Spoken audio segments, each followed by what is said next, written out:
Hey guys, this is Renee, and we are in the, I guess, I don't know what to call this little area, but it's a little area we have in the back of our yard, and it was bare ground, and I came last week and did a little video of some of the moringa trees planted.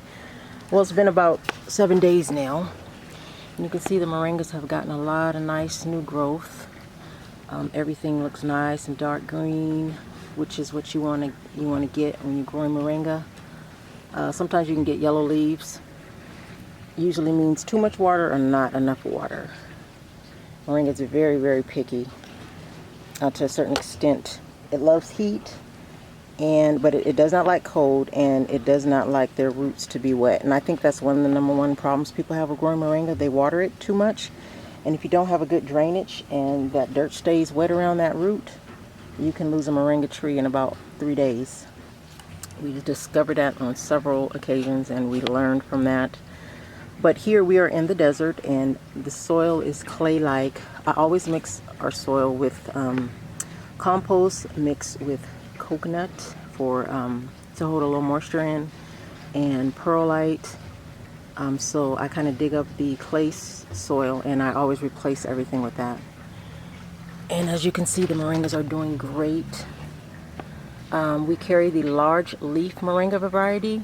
We've been growing moringa for about 8 years now, and we have came across pretty much every type of moringa oleifera you can find. We've had moringa oleifera that seeds would sprout and then they grow really slow, like a whole year they wouldn't get no more than maybe a foot tall, which is not a common thing. Moringas usually grow, if you get the correct seeds, you can get a 6-foot tree in about 5-6 months. They grow extremely fast, especially in good conditions, warm, hot conditions. So here I created a microclimate. I have some squash here that I did not plant this year. It just came back, I guess, from some seeds last year.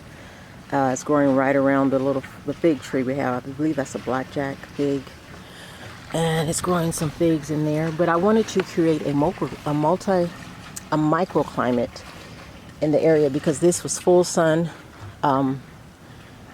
It got everything, got the wind, it got the heat all day.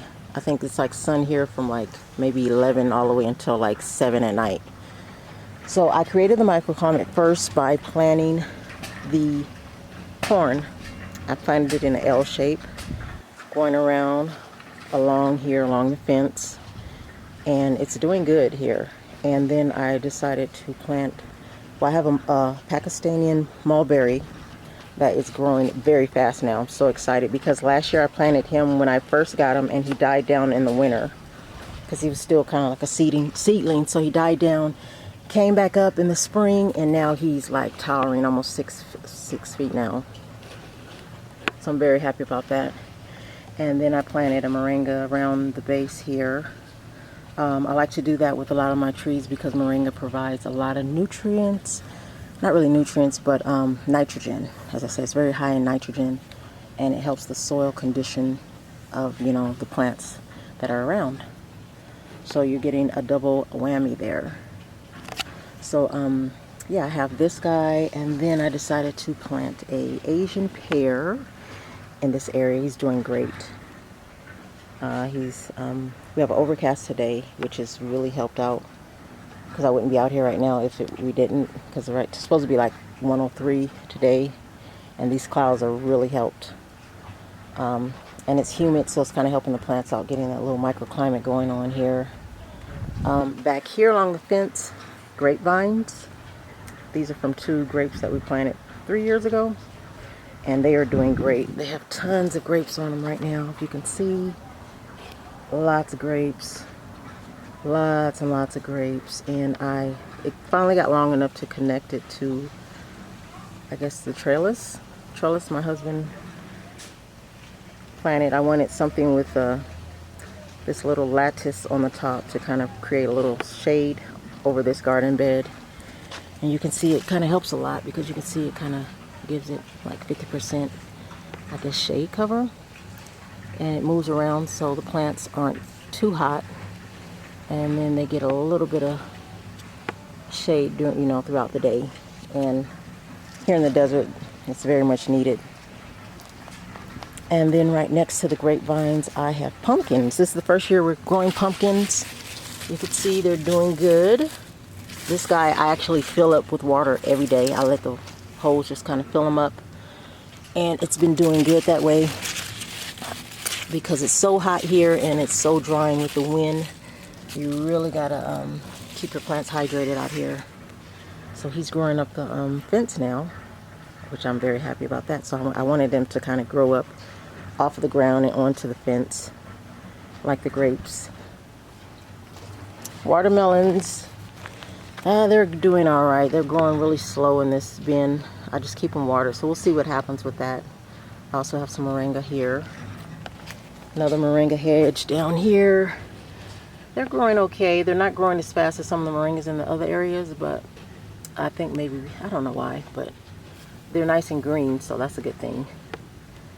See, the grapes have finally spread it across going to the fence, which was our plan. We kind of wanted this whole alleyway to kind of stand with grapes going back that way. You see the garden bed right here, we have 4 different variety of grapes here. One of them is a dark purple grape that's made for wine, so I'm really excited for that one, but they haven't even taken off yet. They're nice and alive and well, but they haven't sprouted out like that. I'm hoping maybe next year they'll probably do that, because I think it'll be about the 3rd year that they've been planted there now. Alright, so this is the area. I wanted to keep you guys updated on how everything's doing here. I'm gonna come back again in maybe 2 weeks and let you guys see how some of the plants are doing here. What did I even plant here?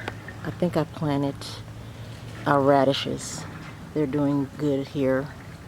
This was a new garden bed that I just put new soil and everything in here, so I haven't really planted a lot here yet.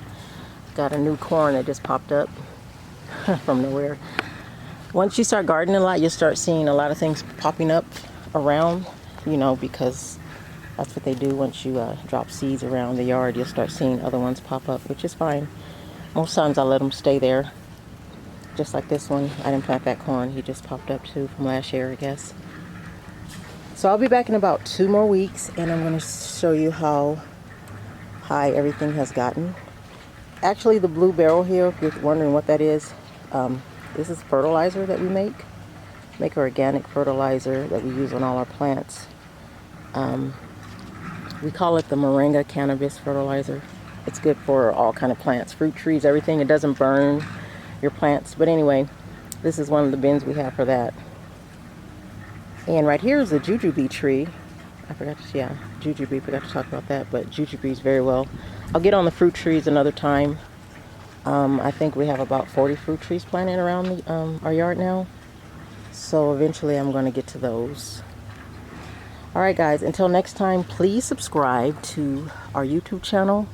Share with your friends, because as we are growing this homestead and this food forest in the high desert, zone 8B, a little bit difficult for some things, because we can't grow a lot of the tropicals, which I love tropicals, but I'm finding other things that are like tropicals, but they're not. So they can take the heat and they would take the cold. But anyway, please subscribe to our channel, and I will get back in about 2 weeks with this area, and we can see the progress there. And I believe eventually I'm going to try to put this squash plant and maybe see if he can go up this gate here, because he's starting to spread on over. So we're going to do that, and we'll see how the moringas are doing in about 2 weeks. All right guys, peace. Thank you for watching.